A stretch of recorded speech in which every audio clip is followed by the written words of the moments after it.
Hello and welcome to the latest episode of You Should Have Been Here Last Week, the podcast that is presented by myself, Steve Gribbin, and my fellow comedian, Paul Ricketts. Hello. There he is. Hello. And in this podcast, we interview some of the movers and shakers, the people behind the scenes, the wave makers, as they say, of the UK comedy circuit. Or comedy scene. I don't know which to say, really. Comedy scene? Industry. Industry. Yeah. Like one of the great ships of industry. Yes. Aye. It were all puns round here when I were a lad. And this week's guest is, fantastic guest. A brilliant stand-up comedian, a writer for lots of other comedians as well, broadcaster and star of Stage Screen and everywhere else. Radio, indeed, yes. But this week he's appearing as the author of a brilliant book called Finding Your Comic Genius. It is the wonderful Mr. Adam Bloom. Yes, our guest today is Adam Bloom, esteemed comedian. But we're going to be mainly talking about your book, which has come out to much fanfare, and it is Finding Your Comic Genius. So I'm going to ask the most obvious question. What made you write it? Well, my dad and stepmother both died within 5 months of each other in 2022. So it was a horrible year. Nothing prepares you for losing your dad, right? Mm. And then New Year's Day the next year, I went, I'm going to turn things around. So I gave up drinking. Admittedly, it lasted 7 weeks, but that 7 weeks was enough to get, a lot of words down. My friend Aidy Lloyd, who's a magician, used to say to me, "You're a walking book." And my excuse was, I think we make excuses for things we are scared of doing. So I said, there's not a market for it. Well, globally, Amazon has a lot of comedians. My idea was to write an advanced book, not one on how to do it. Because it seems to be all the other books are how to do it. No one's written a book on how to do it better. So there was a gap in the market. And once I started, and I just couldn't stop. I mean, most days I didn't get out of bed for 2 hours because I opened my eyes and carried on writing from where I left off. And it's such a rewarding thing. Like, I worked out if I broke even, I'd still be happy because it was 8 months of joy.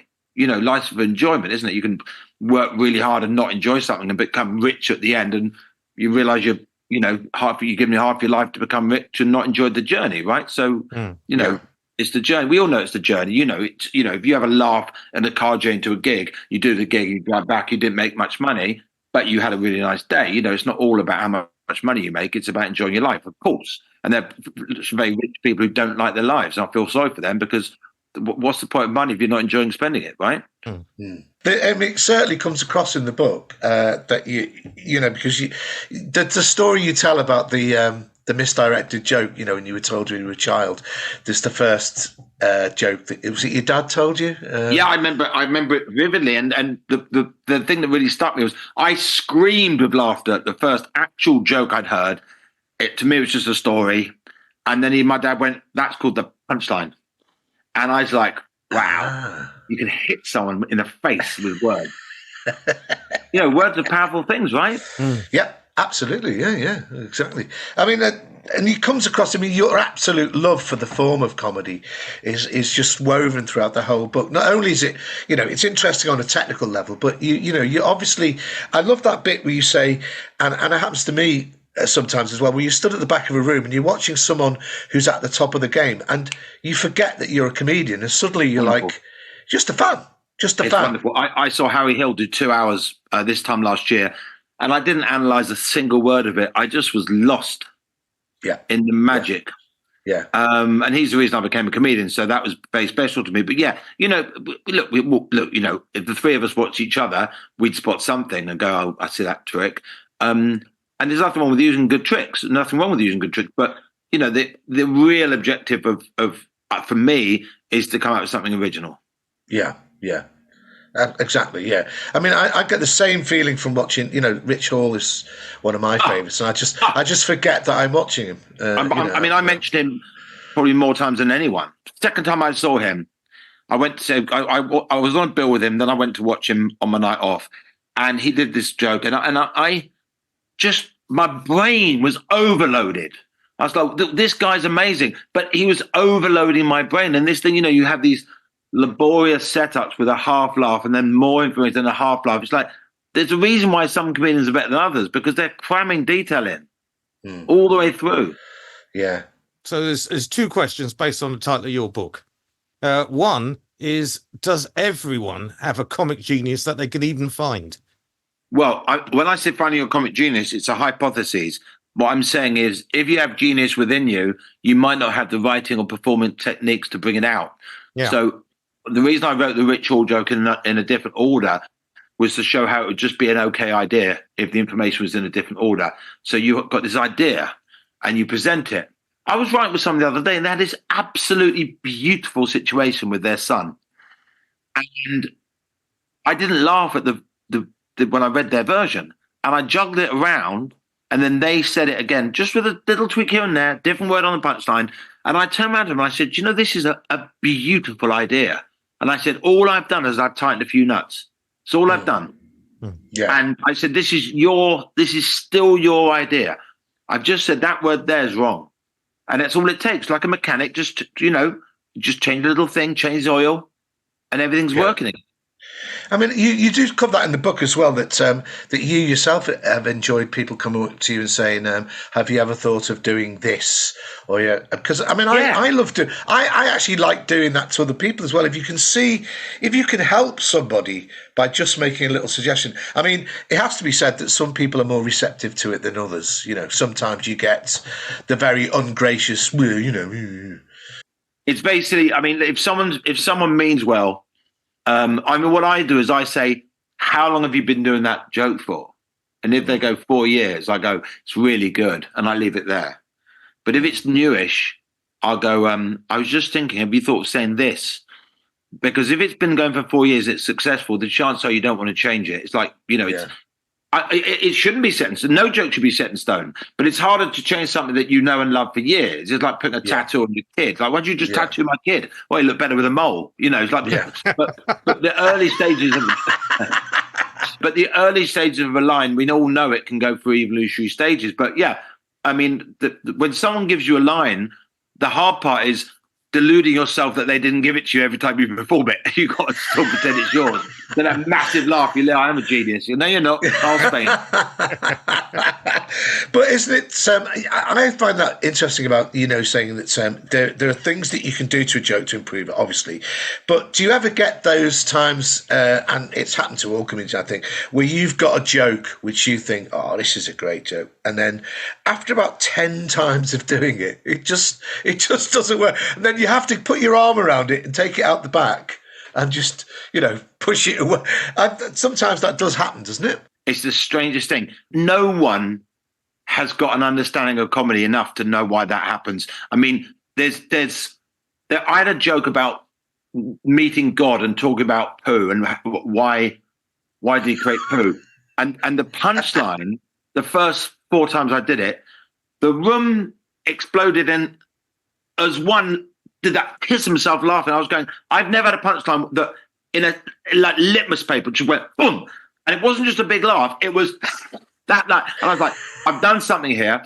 First 3 times, then it stopped getting that, and now it's hit and miss. So now I've got a disclaimer at the end of the joke to get a laugh if that joke doesn't work. It's like 3 times, 4 times in a row. When I first did it, I had this magic wand that could just go full about laughing, and something in the timing, the expression in my eye, something went. And it was like a Carole King song, something inside has died. And you're saying to the joke, look, I'm sorry, mate, you're going to have to go on the bench. Nobody likes doing that. Steve Bennett reviewed it, and he gave it 4 stars, which is fine because, he could have given it 3, 2, or 1. So I'm grateful. But he said that some jokes, you don't want to mess with the alchemy of it. And I was like, yeah, but if you change it doesn't work, you just go back again. I'm not asking you to change your material forever. No. Try it differently. Most jokes could do with 1 word here or there, or a syllable, or sometimes jokes that don't land on the nicest sound, and you're like, just say bus stop instead of bus garage. The boom. Something. Yeah. You know, Yeah. you know, I say most of my stuff goes through 3 or 4 stages of evolution before I decide it's as good as it's going to be. Yeah, I mean, I love that thing you've got about words. You know, words for their own sake as well. The sound of certain words, and not even you talk about not even having them on the punchline, but using them in your set that have a beautiful sound. Yeah, it's beautiful. I grew up on Dr. Seuss books. I was talking to a girl about a year ago, and I misunderstood something. It was in a voice message. She said, "No, it wasn't that, you silly baboon." And it was just funny. It's lovely, isn't it? That's a great insult. Yeah, you silly baboon.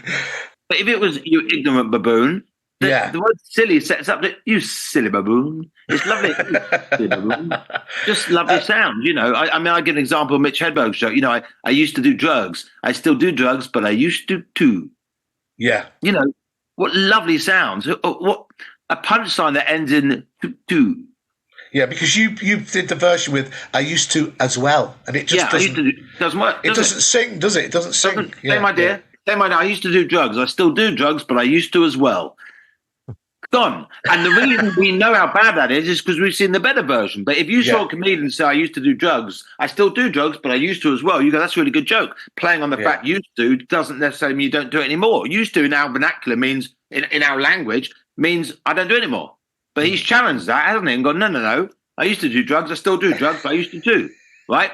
So if we'd only ever heard the weaker version, we go, that's a nice joke. But because we don't know how much better it's capable of being. And that's what the book's about. It's about the detail. It's about drawing. But the thing is, it was aimed at comedians, as in semi-professional and professional comedians. But I always wrote it acknowledging that you might not have been on stage or you might be very new. I'm talking to you, one person all the way through. If you haven't been on stage yet, don't put so much pressure on yourself for this. But my philosophy was that Just 17 magazine is aimed at 14-year-old girls. Mm. Yeah. Yeah. So I thought, if I write an advanced book, first of all, comedians are intelligent people. If you're not intelligent as a comedian, it's unlikely you're going to end up becoming a good comedian. So it's about, they're a bright bunch. So therefore, if you're writing a book for bright people and it's advanced, most people who are new are going to go, well, I'm clever, I can read that, and then they buy it. And the reviews and the feedback is that they all got it. Mm. So I gave them credit for intelligence. Yeah. There's a great bit, by the way, that you do say, you're talking about heckling and tough crowds, and you do say, if you haven't been on stage yet, don't let this put you off, which I thought was a really lovely thing to do, because some people reading that might be starting to go, oh my God, no.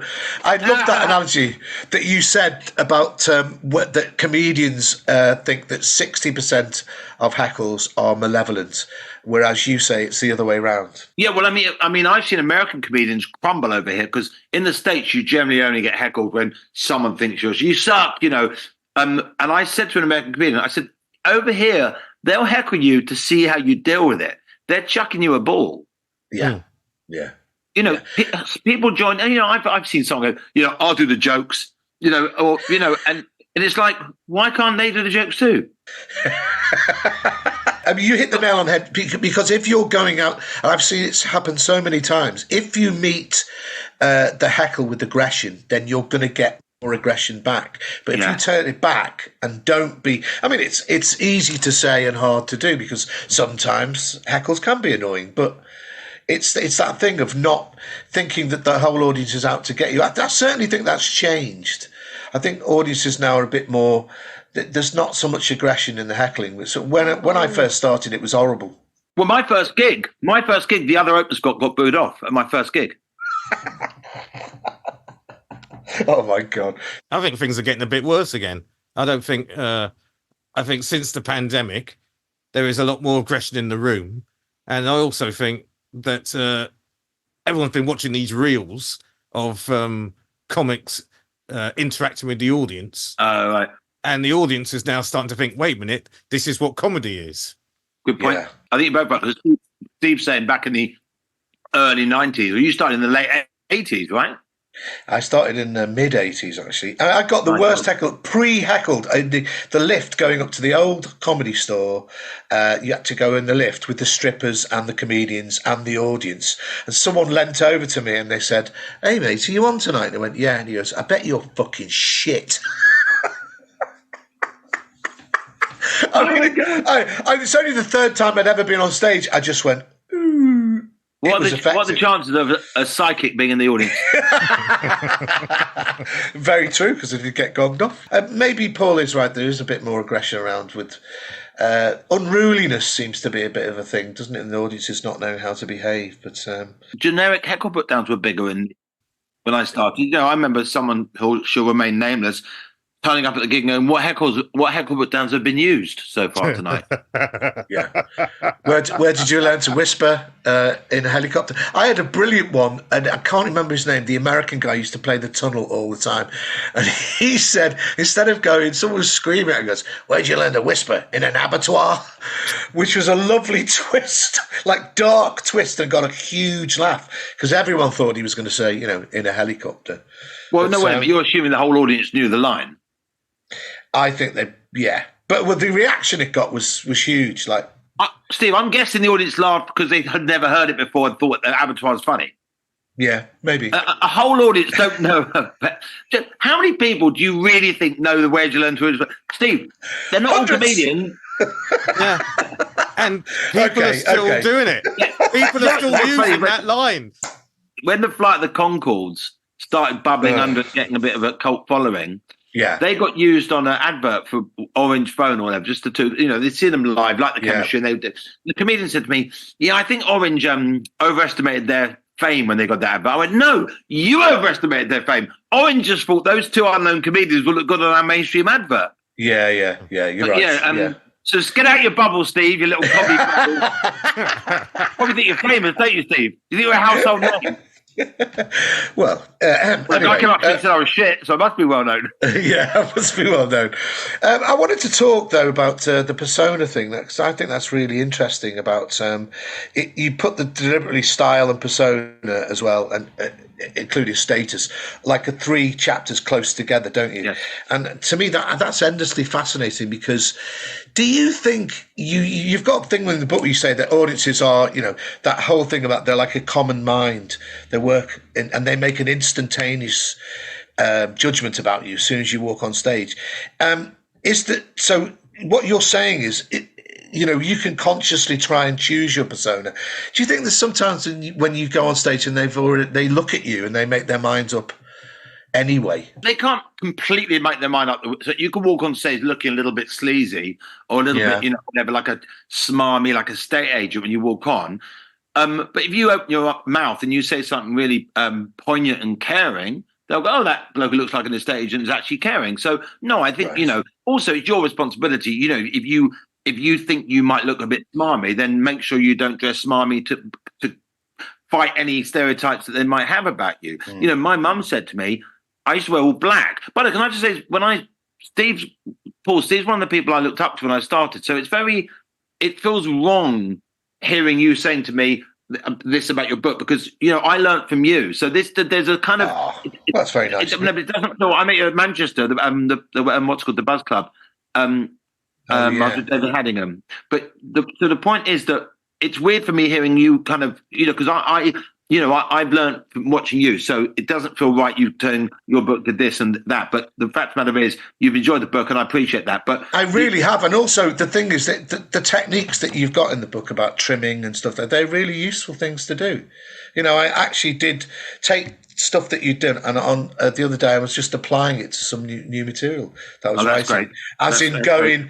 Because the thing about chopping stuff is really important because you mentioned about Twitter and it was revolution in the sense that you had to fit it into 140 characters and it had a good effect, I think, on a lot of people's writing. Yes, I didn't like it when they doubled it. I like the challenge of having to, because also, like, if you can find a word on Twitter that has 1 syllable that means the same thing as a word that's got 2 or 3, you've saved 6 characters. Now, to do that on stage, that would be obsessive, right? I want to trim this joke by 2 syllables. But what a good exercise if you're going to do that through 2 sentences, 3 sentences, or again and again and again through a show. It adds up.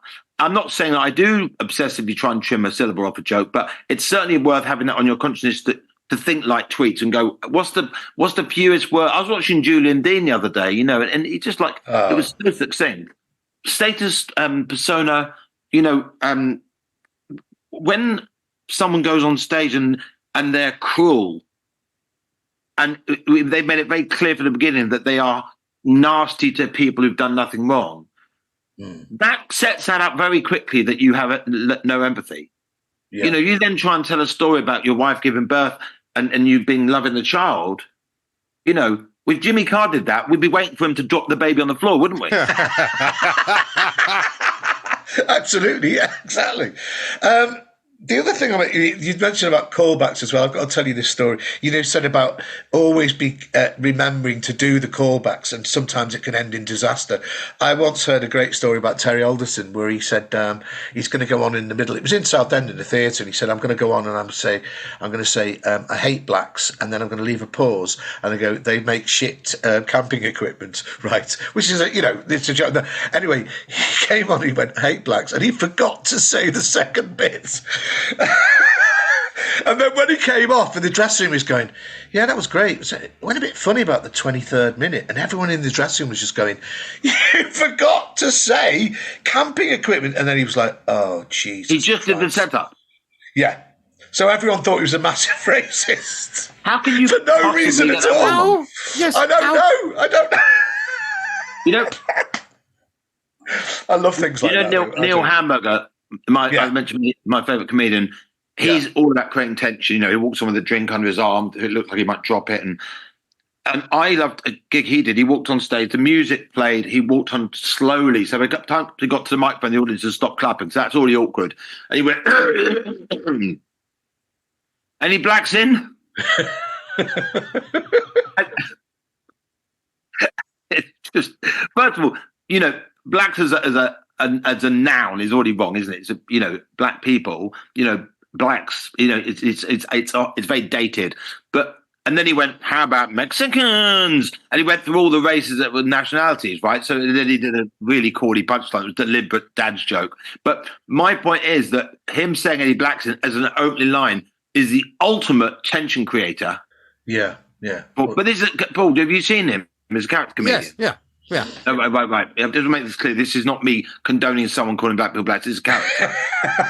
Yes, it's a character act. Yeah, I know. I don't know if you know my story about the two black kids from Devon in the front row of my gig, but I did a corporate once and I died. They couldn't hear me. The sound was awful. And I know they couldn't hear me because I couldn't hear the person introducing me. And they complained to the agent. They said he opened with some extremely inappropriate material about blacks. And I thought, wow, you're calling the black people blacks, and I'm the one being judged. But what I did, I recorded 4 out of 5 shows at the Comedy Store the next weekend and edited the best reaction and sent it to the agent. Go, "This is the routine where the audience can hear me. Nothing's racist. In fact, I get outwitted by the black teenager and I lose. And if they could have heard me, this is what they'd have heard." But it's pretty dangerous calling a comedian racist to an agent, because that's potentially stopping you feeding your children with a slanderous comment that's not true. Very dangerous, right? You do talk in the book about word bingo, don't you, as well? As in words that comedians know that can create a lot of tension on stage. Yeah, that's not my phrase. In the glossary, I put. I know that. I mean, we're living in such sensitive times now that if you said, I was walking down the street, this bloke in a wheelchair was in my way, the audience have already decided that you're not woke. It's like, well, hang on a minute. And I did this, and then this happened, then this happened. Okay. Yeah. But, so I try and put my word bingos on punchline, so it's too late. They've been hit in the face. It's over. The joke's over. Well, it's like that thing, that obviously King Charles thing at the moment. You've got to. I mean, I made the mistake saying, he's got cancer. And as soon as you say that word, they're not thinking about it. It's the complete. It's like a bomb, isn't it? Like bang. So just say his illness, and it's a lot better because they go, like COVID. I'd say during the pandemic is much nicer than saying COVID. I mean, especially when COVID was in its peak, I think that's a very dangerous word to say on stage, because people have just come out for the first time in months, and then you go, think about COVID, you're like, clang, clang, clang. I had a line up after the pandemic. I said I had a good feeling about this gig tonight because I walked out the train station and I saw 1p on the floor, and I remember that thing, see a penny, pick it up, and all the day you'll have COVID, right? Very good. All right, but it's a punchline. It's the last word. It's Yeah. the last word. Yeah, It's over. The joke's over. Oh God, don't bring up COVID because it's too late. It's it's that moment. Yeah, absolutely. Yeah, Paul, did you had a question to ask, didn't you, before? Yes, it was the second part. It was of the title. Is comedy an art form? Because certain people would say that it isn't. Ed Byrne and I started out at the same time, and he said that he doesn't think it's an art. He thinks it's a craft. Yeah. But the thing is, craft is what you use to apply your art. You know, when Picasso does a painting, those brushstroke moments, that's craft. The message he's eventually getting across is art, but you have to apply craft to art. To play the guitar, you have to learn the chords and you have to stretch your fingers like Steve does all the time, right? You're doing all that. That isn't art. What the final sound is art, but you have to be able to wiggle your fingers around to get the art across. So to me, craft is what you use to create art. Yeah. I mean, it's interesting you said in the book as well that no matter what you portray yourself on stage as, you are still... it's like that people say, oh, you're yourself on stage. No, you're a version of yourself. You're doing a comedian. You're being a comedian. You know, because otherwise you just go on stage and just, you know, it just wouldn't be funny or whatever. You know, do you see what I'm saying? Yeah. When you say you see what I'm saying, that started with you quoting me. Then you've asked me if I know what you mean. Yeah, well, you know, it's one of those days. First of all, you highlight the parts of yourself that are funny. So my intensity, my enthusiasm, you know, so I keep that on. You're putting a magnifying glass over your quirks, I'd say. But the other thing is that if you're having a bad day and you still turn it on, then you're an actor playing the part of yourself when you're in the mood that you want people to see you in. Yeah, that's a good way of putting it, actually. Because sometimes we don't, you know, you talk about that in the book as well, where sometimes you can see in people's eyes that they're a bit dead behind the eyes. But we've all not felt it, but still gone on to. It's part of doing what we do, isn't it? Well, I'd come off stage and I might have gone, I didn't enjoy that gig, and someone said you would never have known. And it's amazing. You go inside, a part of me's going, I don't feel comfortable. I don't feel liked. I'm going through the motions a bit. I'm not really feeling this. And then we're good actors. I acted like I was enjoying it. But, you know, everyone acts. You know, when you say, hello, can I take your order, please? And you smile, you might be thinking, I hate my job and I want to leave it and I'm going to walk out in a minute. But you put on a smile. You know, everyone's acting throughout their lives, you know. Yeah, that's very true. Yeah. In social situations, even with your family, etc., you're acting. Yes. Aren't you? Paul, what did you want to ask? There was another question you wanted to ask as well, wasn't there? I'm guessing it's about the title. No, it's not. I've done the title. It took me 20 minutes, but I've done the title. So the other thing I was going to ask is because obviously this is going to lead on to comedy courses. No, I do masterclasses, which is different. I sit around a table.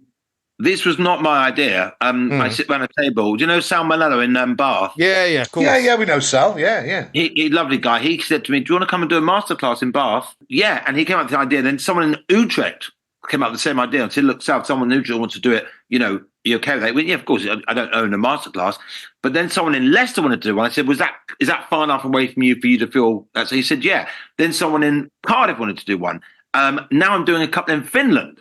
So, but the point, I wouldn't do one in the West Country because that would be Sal's territory. But I wouldn't teach a comedy course. What I like is if you read 100,000 words of mine and absorbed them, and then you sit around a table for 6 hours plus a lunch break, 6 solid hours in total, asking questions. You know, I'm a close-up magician. My favorite magician is a guy called Brother Hammond.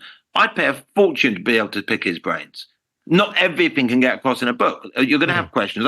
That's why during the book I say, you might be thinking, because I about 25 times I say you might be thinking, because I'm trying to second guess myself.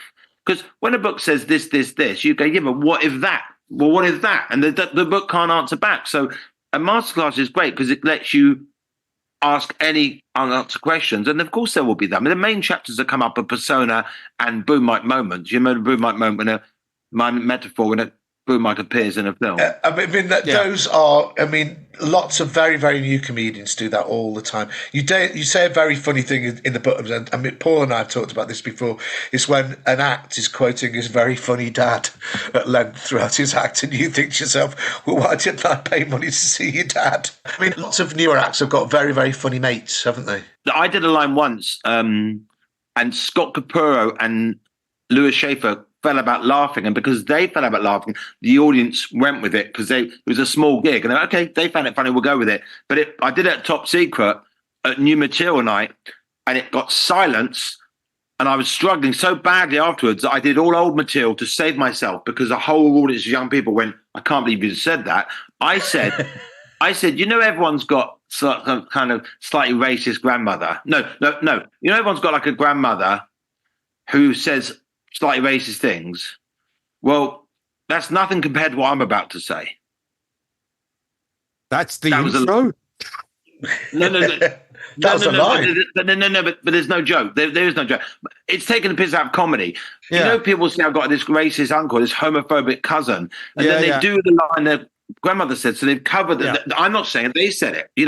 Tom Rhodes used to do a thing about his. I got this friend who's homophobic, but occasionally what he says is funny. I said there's going to be the Gay Olympics, and he went, "What are you going to do? Eating the donut of the dick competition, right?" But he's done.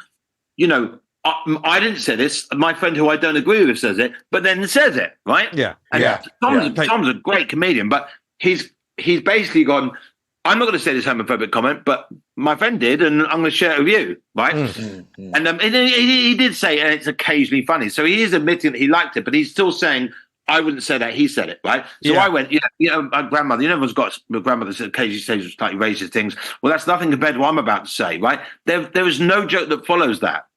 It was just me taking the piss out of comedy because I'm going, I'm racist, but I'm worse. I'm flipping it, basically. Yeah, of course. Yeah. And 200 young Norwegians in central London did not go with that. Well, you shouldn't trust anything that Louis Schaefer laughs at. I mean,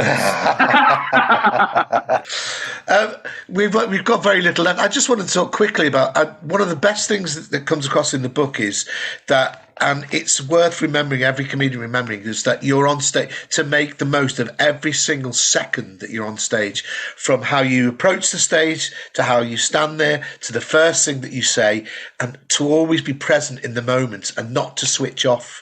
Because it's hard, isn't it? It's hard sometimes. If you're doing like 20, 30-minute set or even 40-minute set, at some point you might just let your eye off the ball or whatever. And it's very important, as you say, they've paid money to come out to be entertained. When you feel like, I don't feel like going on stage, you go, there's someone in the audience who's never been to comedy before who could have their life changed watching it. And I don't mean life changed as in they're a happier person as a result. They'll go to comedy again and again because they got the bug that night. And if you could be the person that gave them that bug, you owe it to them to do the best gig you can. But, people part with money to listen to you speak.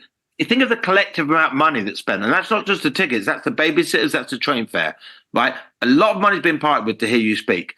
So you actually made 2 points that merging with each other, and I want to put them separately. One is treat every single moment you're on stage as a moment you can be entertaining.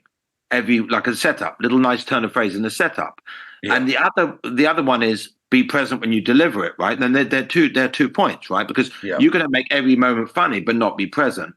And you can be present and not everything's funny. So wouldn't it be wonderful to think that you're seeing everything fresh and everything's good? Yeah. That's the trick, isn't it, really? That is basically it. Yeah. If you had 3 things that comics do that you could remove from the comedy circuit, 3 little tricks things that comics do during their sets that annoy you. Oh, God, that's a really good question.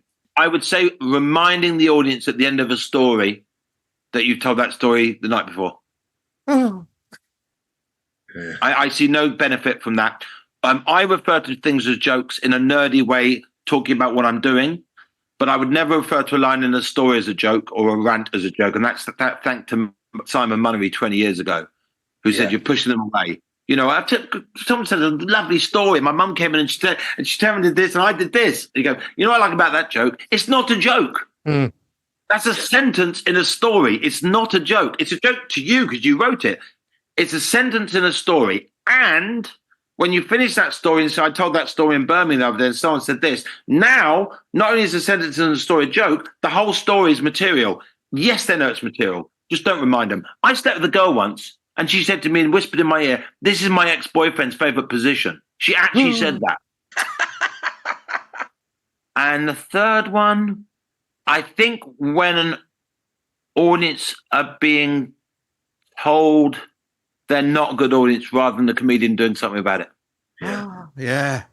Yeah, I know. My heart always sinks, by the way, if anybody refers to the fact that it's a small audience, especially the MC, and just goes, They're the ones who turned up, aren't they? They're the ones who came. They're the ones that made the bloody effort. So I was at a gig with Phil Nichol had done a gig recently. I wasn't there. And there's a big name comedian, and the big name comedian referred to the gig as running late and the audience getting tired. And Phil said, all you're doing is you're reminding them that they're tired. Yeah. Yeah. There's nothing to be gained by telling an audience who might be tired that they're tired. Well, surely the reaction would be they all look at their watches and then yawn. I mean, what else could you do with that information? Yeah, talking which, Adam, you say in the book, by the way, that one of the cardinal errors that any comedian can make is to openly look at their watch. And So having said, yeah, I mean, but the thing is, I've seen the last week's work of gigs. I'm not going to say who it was, but somebody I've did done it. exactly it. Oh, I've done it as well. It's terrible. I'm guilty It's of it. terrible. Richard Morton does a brilliant thing. He goes, "Oh, we've not got much time left. Got time for one more song." And he rocks slightly. It's always like, right, we're running out of time, so it builds anticipation. Right, we better make the most of this time. Wow, and that's brilliant. NLP. Yeah. He's telling us that time's running out, and He's basically saying this is very valuable, and it gets you like that. It's brilliant. We've not got much time. We've not much time, so we're going to celebrate that lack of time by making the most of it. That's a positive. Yeah. Woody Allen wrote the joke about his pocket watch. Towards the end of his set, Woody Allen would pull out a pocket watch. He said, I got this pocket watch, makes me look European, because my grandfather on his deathbed sold me this watch. So my dad was a jazz pianist, and my dad said he can't stand when musicians look at their watches on stage because it makes the audience think they've got someone they'd rather be. Yes, exactly. Yeah. Yeah. And so I'm guilty of it. Because I catch myself. I'm really in the moment. I go, oh God, this has flown by. It's like this is another thing about the book. I can remind you of bad habits you should be getting rid of. I know you've reminded me to not look at my watch by reading my book and remind me, because I do it. Well, I'm not perfect. Rick Keisberg has said to me, you're going to be under a magnifying glass after this book comes out. I did a gig in Holland. I did I did 2 book masterclasses in Utrecht, and they got me a gig as well. And one of the comedians who's at the masterclass said to me, "You said you wore colourful T-shirts," and I said, "Well, it's green. It's like green's colourful, right?" Yeah. So it was almost like this debate almost started as to whether green counts as colourful. But you got to practice what you preach, right? We like an underdog. I remember someone when I was starting out, I got a 20 at a club, and they were doing the 10. They were doing the guest spot, but they were ready for 20s. They were just doing what I'd done previously. They were doing an open spot with a view to getting paid 20, and they did really well. At the end of his set, he went, "Anyway, it's just a short set for me tonight." That is ego. That implies other nights I do longer sets, but tonight's a short set. Just do a short set. The audience will tell them between 10 and 20. What I'm saying is that at 13, the comic's going, he's overrunning, the audience aren't. That's my point. Yeah. If you're the 10, be the brilliant 10. They go home and go, that 10 was better than the other acts. We want to big up the underdog. We want to go, I saw this comedian, they should be more famous. We want to tell people. So when you're the 10, be the best 10. Don't tell them you're only doing 10, because that implies, I normally do 20s, but here we are. Let's just say worst case scenario. They go, I normally do 20s, but tonight I'm only doing 10. You bigged yourself up in other gigs. Let them think it's your first fucking gig and you're a genius. I don't mean lie to them. What I mean is, British audiences, we like to discover people. And American audiences, they go, you see them on Conan, you see them on Tonight Show, you see them on, woo, we're getting a winner. You tell us how good you are, Bill Burr. Yeah. You tell us how brilliant your ideas are before you even present them. They love winners. They want to. Apparently, Tommy Cooper was seen by some American TV people, and they said, we want him on the show, but can you not do those tricks that go wrong? We don't understand why you would do a trick that went wrong. the very essence of his act. Oh my Yeah. God. Wow. Although you do point out in the book as well that he did those tricks, they would go wrong, and then every so often he'd do one that was brilliant. Yeah. And Human which struggle. was genius. Yeah. It's Human struggle, yeah. and he comes Yeah. out on top. Yeah, Yeah, but again, yeah. we like losers who win. That encapsulates British culture. We like losers who eventually win. We want them to do well. We want Del Boy to be able to rip someone off and successfully. Very true. Yeah. This sounds like a name drop, but Ben Elton once said to me, but he did say that any comedians, because there are a few comedians that claim not to have died. He said anyone that said they've never died or had a bad gig is a liar, because there's always one round the corner, isn't it? No matter how, it's true. It's true. Should we finish on that really upbeat sort of Well, I'll tell you, because Chris Rock did a early late show at the London Store once, and he did badly at the early show. When he went back to his hotel, went through it with his writers, and came back and had a great one in the late show, which is a consummate professional. But a friend of mine met him and went, "Oh, I heard you in London recently. How did it go?" He went, "Well, it always goes well when you're me." And he's thinking, "Not what I heard. That's not what I heard." Is that a better way to end it, Paul? Is that a better way to end it, Paul? That's a better way. That is a great way to end it. Thank you so much, Adam. That was absolutely fantastic. Really Thank you for having me. I'm genuinely honoured. Thank you. And buy this book. I've got it. That was Adam Bloom. What a marvellous guest. So now to the wrap up, as we always say every fortnight, because it's not even weekly, it's fortnightly. If you've enjoyed this podcast or YouTube offering, please tell your friends, subscribe, like, share. I think that's about it. Anything else? I'm thinking about getting a mug, merchandise again, saying merchandise. You should have been here last week, and when you put the tea into it, the audience behind it disappears. Like one of those ink pens with the girl with the bikini on. Oh, well, I hope that's technologically possible. I don't think so. You see, who knows? I mean, someone in China is going to be able to produce that for us. Yeah, if you can do that, send it to us, please. We'd like to see it. Anyway, thanks very much for watching and listening. Yeah, we love you. See you later. We love you. Bye-bye. Did I say bye-bye? I hate bye-bye. Yeah. What did I say that for? Cheerio. Yeah. Godspeed. They said you should have been here last week. I swear you should have been here last week.